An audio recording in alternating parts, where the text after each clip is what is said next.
La sacudida mediática que se ha vivido en las últimas horas ha sido de las que marcan un antes y un después en la narrativa del corazón.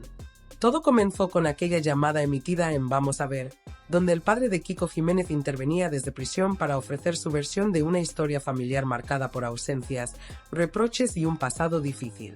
La pieza, presentada como exclusiva, no solo removió recuerdos, sino que abrió una grieta que parecía cerrada desde hacía años. El testimonio fue crudo, directo y, para muchos, inesperado por el contexto desde el que se producía. Lejos de quedar en una simple anécdota televisiva, la reacción no tardó en llegar. Personas del entorno de Kiko confirmaron que mantuvo una conversación larga y especialmente tensa tras la emisión. Lo notaron afectado, profundamente dolido y, sobre todo, indignado.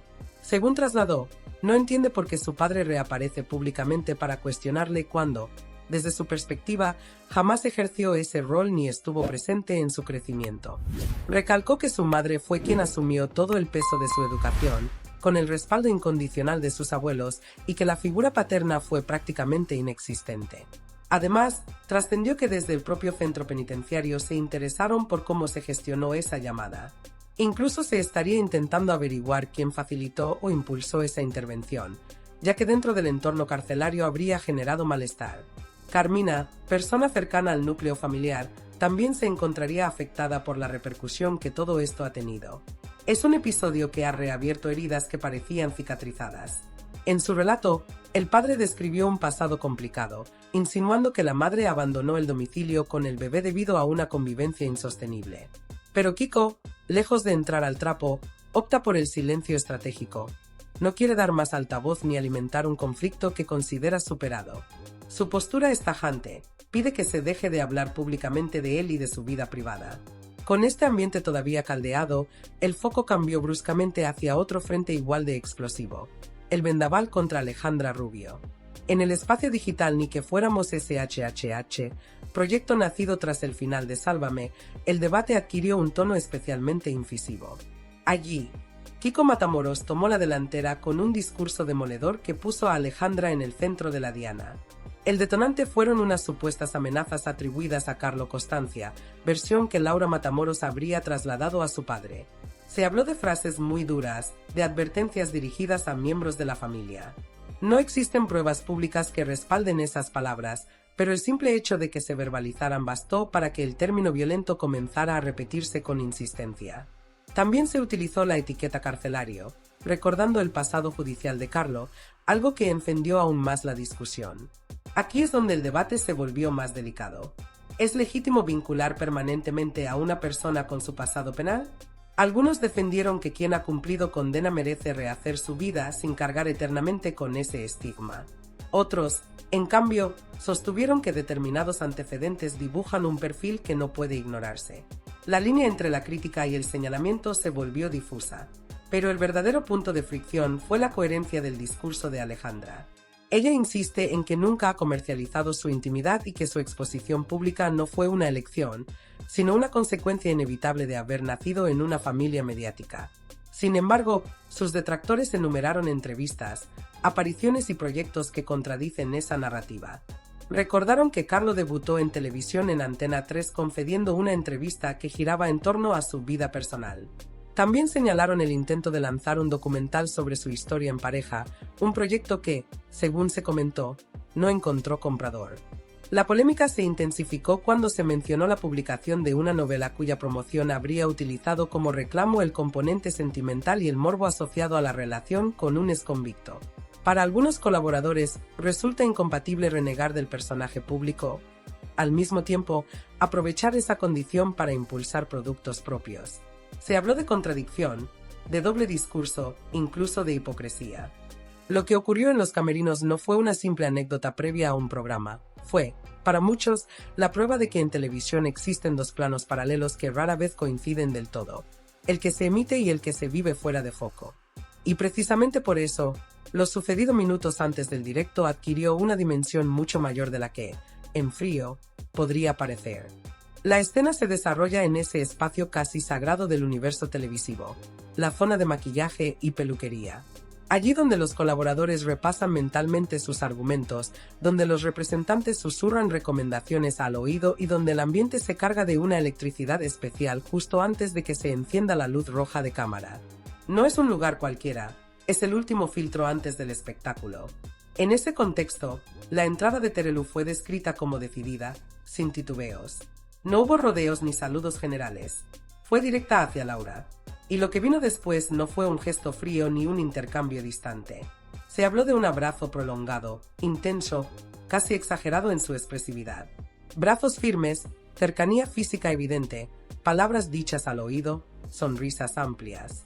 Incluso algún testigo comentó que la efusividad fue tal que resultó difícil no interpretarla como algo más que un simple saludo cordial. El contraste con la narrativa pública era evidente. En los días previos se había hablado de tensiones familiares, de versiones enfrentadas, de reproches cruzados. La expectativa general era que el plató sería escenario de un choque frontal.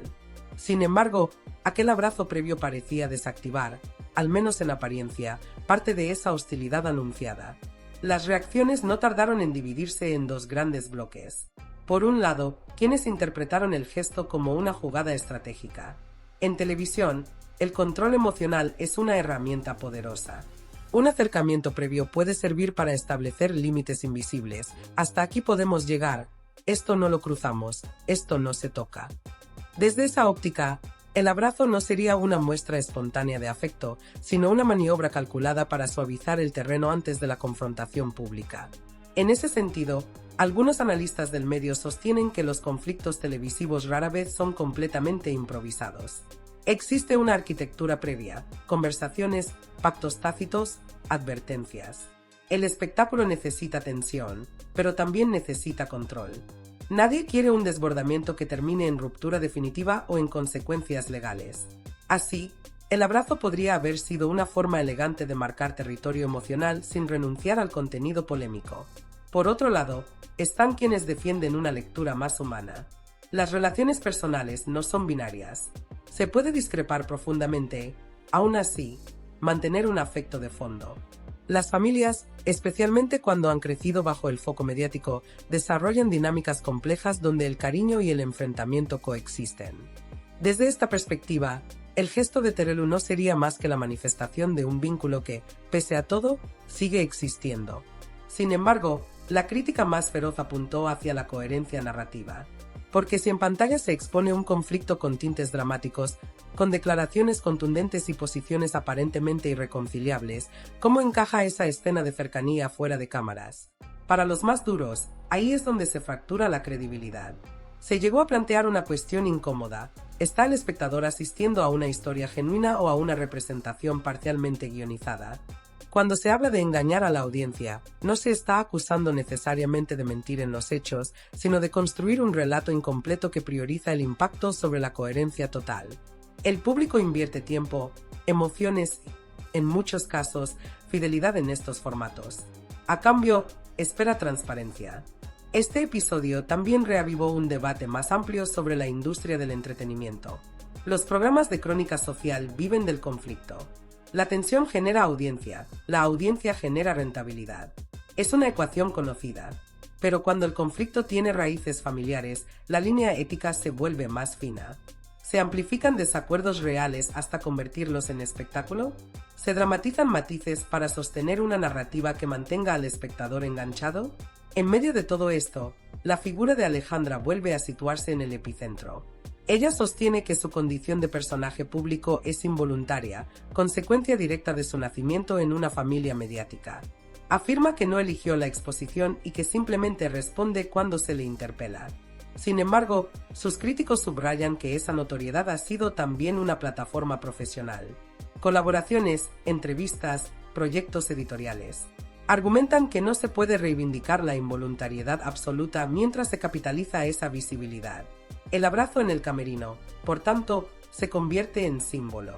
No es solo un gesto afectivo o estratégico, es la metáfora de esa dualidad constante entre lo privado y lo público, entre lo que se siente y lo que se muestra, entre la persona y el personaje. Además, hay un elemento psicológico que no puede ignorarse: el impacto en la audiencia cuando percibe disonancia. El espectador actual no es ingenuo. Analiza, compara, detecta incongruencias. Las redes sociales amplifican cada detalle, cada gesto, cada mirada. Un abrazo puede convertirse en tendencia, en prueba, en argumento para uno u otro bando. La sensación que queda es la de un ecosistema donde todo comunica, incluso lo que no estaba destinado a ser comunicado. Un saludo en maquillaje se transforma en titular. Una sonrisa previa al directo se convierte en teoría. Y cada acción alimenta una narrativa que ya no pertenece únicamente a sus protagonistas, sino también al público que la interpreta. En definitiva, lo sucedido entre bastidores no cerró el conflicto, lo complejizó. Añadió capas de interpretación, abrió nuevas sospechas y reforzó la idea de que en televisión la realidad nunca es completamente lineal. Es una mezcla de emociones auténticas, estrategias profesionales y dinámicas familiares difíciles de separar. Y mientras tanto, el tablero sigue en movimiento. Las alianzas pueden variar, las versiones pueden matizarse, los gestos pueden reinterpretarse. Pero algo parece claro: cuando la frontera entre vida privada y espectáculo se difumina hasta este punto, cada mínimo detalle adquiere una magnitud inesperada. La tormenta, lejos de disiparse, encuentra en episodios como este nuevos impulsos. Porque en el universo televisivo, a veces, lo que ocurre fuera de cámara tiene tanta fuerza, o incluso más, que lo que finalmente se emite.